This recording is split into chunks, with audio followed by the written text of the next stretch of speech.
Government's not taking Bitcoin disruption lightly, says Citigroup CEO. While Wall Street heavies publicly shamed Bitcoin and its users, Citigroup is taking a more nuanced approach. In a wide-ranging interview at a futuristic conference in New York City, its CEO describes in detail how his firm, the fourth largest bank in the United States by total assets, just behind Wells Fargo, Bank of America, and JP Morgan Chase, will confront the world's most popular cryptocurrency, Bitcoin. Also read, Chicago Options Exchange getting the Bitcoin bug. We believe, says PresidentYou Wont Hear. Citigroup, be dismissive for the last few years. The Year Ahead Summit at Bloomberg headquarters has drawn among the most important members of the world's financial community. The day, the 8th of November 2017, was no different, as Citigroup Inc. CEO Michael Corbat sat with Erik Schatzker to look toward 2018. Mr. Schatzker's very first question was about Bitcoin.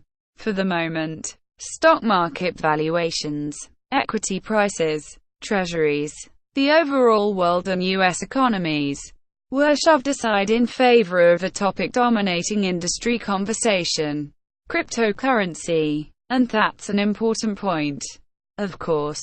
But it's also quite a turn of events for Citigroup as well.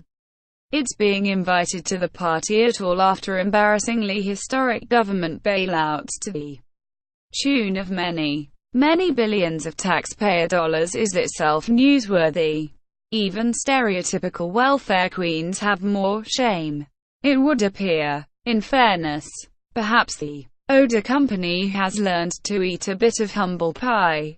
It does seem so. CEO Michael Corbat, who ascended to that position in 2012, a full 4 years beyond bailout fiascos, answered humbly, "You won't hear us be dismissive in terms of the nascent technology like Bitcoin, because it's real and there is something there."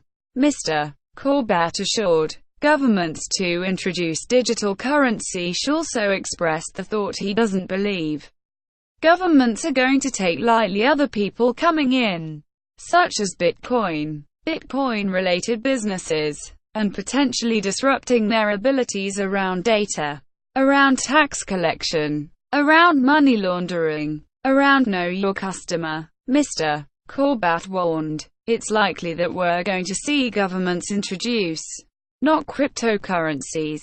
I think cryptocurrency is a bad moniker for that, but a digital currency, he predicted. This is in line with governments from Russia to Uruguay announcing investigatory commissions on creating state-backed tokens to actual pilot programs. It's not out of the realm of possibility other, more established countries could be considering versions of their own. Michael Corbat. Corbat did manage to express concern at Bitcoin's flouting of regulatory banking laws, such as Know Your Customer and anti-money laundering, which make larger banks that much less nimble and more friction-filled.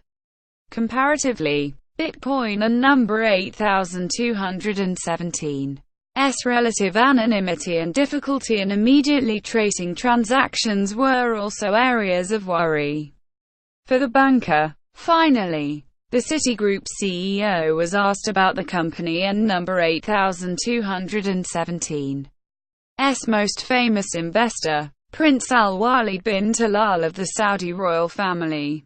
The prince just weeks ago pronounced Bitcoin an Enron in the making, in sharp contrast to Mr.